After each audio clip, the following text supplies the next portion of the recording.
Market गिरता है तो स्मॉल कैप और मिड कैप बहुत तेजी से डाउन जाता है। आमतौर पर इन्वेस्टर क्या करते हैं, रीसेंट परफॉर्मेंस देखते हैं, 3 साल 5 साल 10 साल का। पोर्टफोलियो कैसे बनाया जाएगा? 2 तरीके के पोर्टफोलियो होते हैं, एक कोर पोर्टफोलियो और एक satellite portfolio. Sector specific fund को अवॉइड करना चाहिए अगर आप सीजनड इन्वेस्टर नहीं हैं तो। अगर मेरे को एज ए इन्वेस्टर 1 करोड़ की वेल्थ क्रिएट करनी है तो उसके लिए प्लानिंग कैसे करनी होगी? 1 करोड़ से की अगर अपने को वेल्थ क्रिएट करनी है तो अपने पास 4-5 ऑप्शन है। जब मैं फंड सेलेक्ट करने जाता हूँ ना, मैं नहीं, मेरे जैसे बहुत से इन्वेस्टर हैं, XYZ small cap, XYZ mid cap, XYZ flexi cap, large cap, तो इनको थोड़ा सा डिफाइन कीजिए ना कि आप कौन सा बेहतर है या किसके अंदर ज़्यादा रिस्क है, क्या चीज़ है। थोड़ा सा इन्वेस्टर्स को ये मालूम होना चाहिए आज के टाइम पर, क्योंकि जब मार्केट गिरता है तो स्मॉल कैप और मिड कैप बहुत तेज़ी से डाउन जाता है।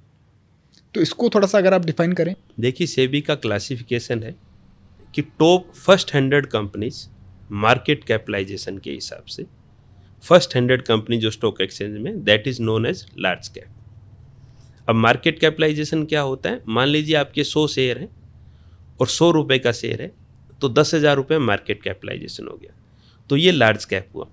नेक्स्ट 1012 लेके 250 के बीच की जो कंपनी है मार्केट कैपिटलाइजेशन के हिसाब से, वो मिड कैप कंपनीज होती है। 250 ऑनवर्ड जो कंपनीज हैं वो स्मॉल कैप कंपनीज होती है। Small cap companies stock exchange पे कंपैरेटिवली लार्ज कैप और मिड कैप के छोटी होती है, तो वहाँ पर पोटेंशियल भी रिटर्न की ज़्यादा होती है।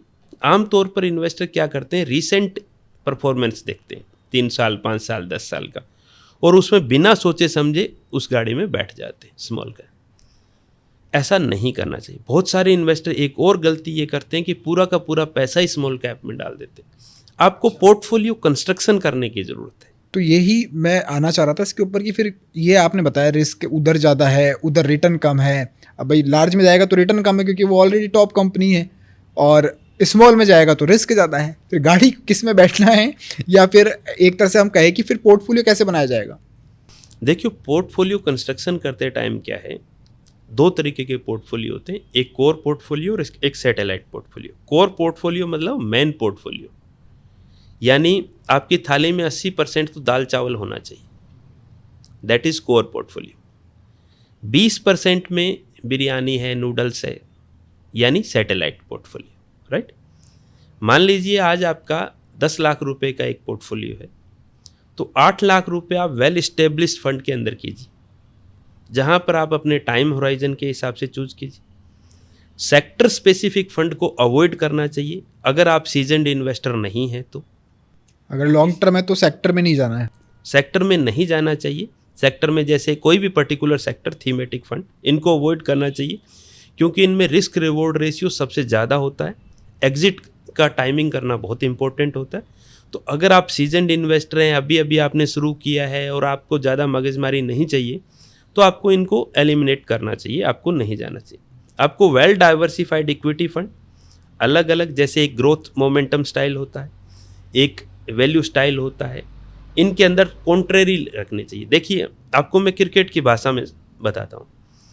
क्रिकेट में जब आप प्लेयर चूज करते हैं तो एक फास्ट बॉलर होता है, एक स्पिन बॉलर होता है, ऑलराउंडर होता है, बैट्समैन होते हैं, सारे तरीके के होते हैं। अगर आज आप क्रिकेट की टीम में 11 के 11 फास्ट बॉलर भर लोगे या 11 के 11 बैट्समैन भर लोगे तो भी आपकी टीम नहीं जीत पाएगी। तो पोर्टफोलियो बनाना क्या है, एक थाली की तरह है, उसमें अचार भी होना चाहिए, चपाती भी होनी चाहिए, थोड़ा थोड़ा। 80% पोर्टफोलियो डाइवर्सिफाइड इक्विटी स्कीम में रखना चाहिए।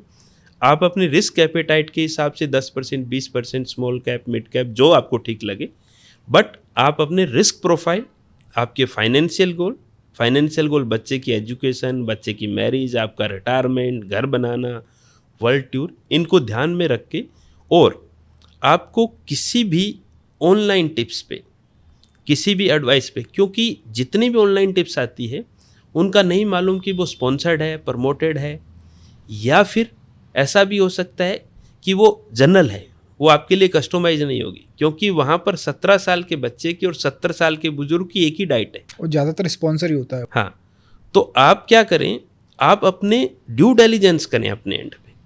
आप अपने फाइनेंशियल एडवाइजर से या आपके म्यूचुअल फंड डिस्ट्रीब्यूटर से उसको पोर्टफोलियो को कस्टमाइज करवाएं, और आप उसमें फिर अपना ड्यू डिलिजेंस करें। आप जल्दबाजी में कोई डिसीजन ना लें, और एक और इम्पोर्टेंट बात आपको मैं बता देता हूँ, आपको इसमें CAGR रिटर्न और एब्सोल्यूट रिटर्न बहुत सारे लोगों को नहीं मालूम होता।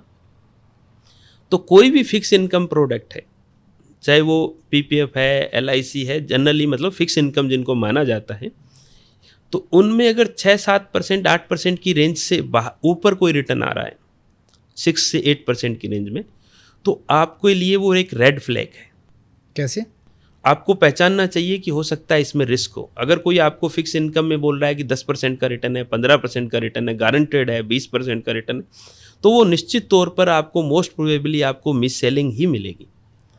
आप उसको रेड फ्लैग की तरह माने, उसके लिए वो आपके लिए अलार्म है।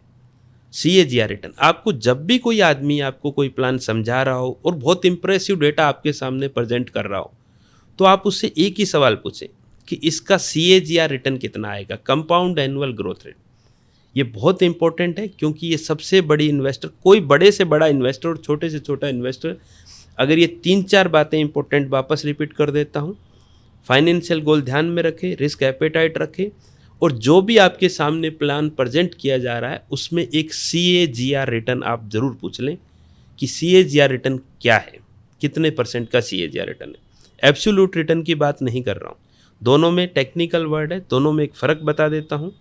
मान लीजिए आज आपका एब्सोल्यूट रिटर्न जो है ना, वो टाइम को कंसीडर नहीं करता, वो इन्फ्लेशन को कंसीडर नहीं करता, वो अपॉर्चुनिटी कॉस्ट को आपको कंसीडर नहीं करता, तो आपको CAGR रिटर्न ही आपको राइट पर्सपेक्टिव देगा। सही है, सही है। अब ये बताओ, आपने ये तो सब बता दिया, अगर मेरे को एज ए इन्वेस्टर 1 करोड़ की वेल्थ क्रिएट करनी है, तो उसके लिए प्लानिंग कैसे करनी होगी? प्लानिंग क्या होगी?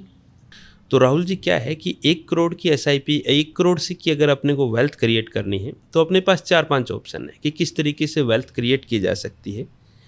मान लीजिए 10,000 रुपये की SIP पर मंथ की कोई करता है और 15 साल के लिए करता है, प्लस 10% का ईयरली टॉपअप करता है। 10% ईयरली टॉपअप का मतलब क्या हुआ कि आज 10,000 रुपये की SIP की, 12 महीने के बाद जैसे ही नया साल चालू हुआ 11,000 रुपये की SIP होगी। ईयरली 10% बढ़ती जाएगी ऑटोमेटेड, तो 1 करोड़ रुपया बन सकता है। दूसरा ऑप्शन क्या है, अगर मान लीजिए कोई कह रहा है कि मेरे पास 10,000 रुपये महीने का नहीं है सेविंग करने का, तो 5,000 रुपये महीने की SIP अगले 20 साल के लिए करें और 10% का ईयरली टॉपअप डाल दें, तो भी 1 करोड़ रुपये की वेल्थ बन जाएगी।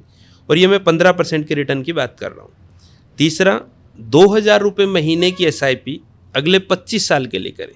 कोई बोले कि 5,000 भी नहीं है, 10,000 भी नहीं है, 2,000 रुपये महीने की SIP अगले 25 साल के लिए करें और 10% ईयरली बढ़ा दें, तो भी अपनी 1 करोड़ रुपये की वेल्थ क्रिएट हो जाएगी।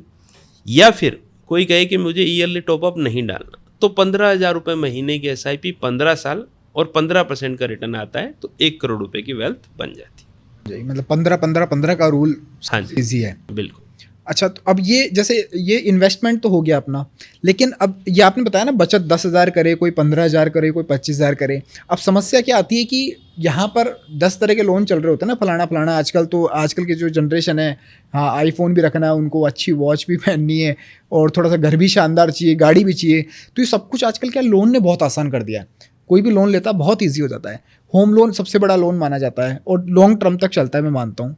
तो क्या उसको जल्दी क्लोज किया जा सकता है, या उसका कुछ लॉन्ग टर्म में ज़्यादा बेनिफिट है, या शॉर्ट टर्म में क्लोज करने में बेनिफिट मिलेगा? ये आपने बहुत ही वैलिड सवाल पूछा है, और सबसे ज़्यादा पूछे जाने वाला ये सवाल है राहुल जी। अच्छा। क्योंकि होम लोन आज की डेट में सबका चल रहा है, सबका लगभग, बहुत, क्योंकि सब चीज़ें लोन पर हो गई, बहुत ईजी अब। तो मैं आपको होम लोन के बारे में 1-2 चीज़ें बता देता हूँ। होम लोन में क्या है कि अगर आप प्री पेमेंट कर रहे हैं, तो आपको एक तो ये चीज़ ध्यान रखना चाहिए कि आपको टेन्योर कम करना है, न कि EMI का अमाउंट कम करना है। 2 चीज़ें ऑप्शन देता है कि आपको टेन्योर कम करना है या EMI का अमाउंट करना। मान लीजिए आपका 20 साल का लोन है और आपने 5 लाख रुपया प्रीपेमेंट किया, उसकी वजह से 20 साल के लोन का अगर 18 साल या 17 साल टेन्योर हो रहा है, तो आप टेन्योर कम कीजिए, न कि EMI अमाउंट कम कीजिए। 1 थिंग, क्योंकि EMI के अंदर मूलधन जाता है और ब्याज जाता है, तो पहले 7-8 साल तक ब्याज ही ज़्यादा जाता है, मूलधन तो नाम मात्र का होता है। 8वें 9वें 10वें साल पे जाके थोड़ा मूलधन जाना चालू होता है।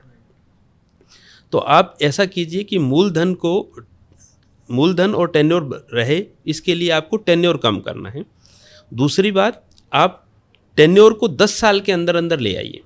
मान लीजिए 20 साल का है तो आप तब तक ही प्रीपेमेंट कीजिए कि 10 साल आपका बाकी रह जाए लोन। 10 साल आने के बाद आपको प्रीपेमेंट नहीं करना चाहिए। अगर आपको स्ट्रेस आता है बहुत ज़्यादा तो अलग बात है, फिर तो आपको कर ही देना चाहिए, क्योंकि फिर रिटर्न आपके लिए कोई मायने नहीं रखता।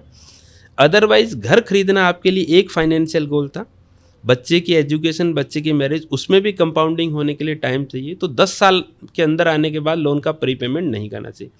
एक और इंटरेस्टिंग बात आपको मैं लोन के बारे में बताता हूँ राहुल जी। मान लीजिए आज आपका 20 साल का लोन है, 20,000 रुपये महीने की EMI चल रही है, तो अगर आप उसका 15%, मान लीजिए 20,000 का 15% हुआ 3,000 रुपये महीना, 3,000 रुपये महीने की SIP कर देते हैं अगले 20 साल के लिए, तो जितना आप लोन में चुकाएंगे मूलधन और ब्याज समेत वो पूरा आपका रिकवर हो जाएगा। अच्छा। मात्र 15%, अगर आप अपने EMI अमाउंट का 15% भी SIP में चालू कर दें, किसी भी well diversified equity mutual fund में कर दें, तो ये बहुत ध्यान में रखने वाली बात है।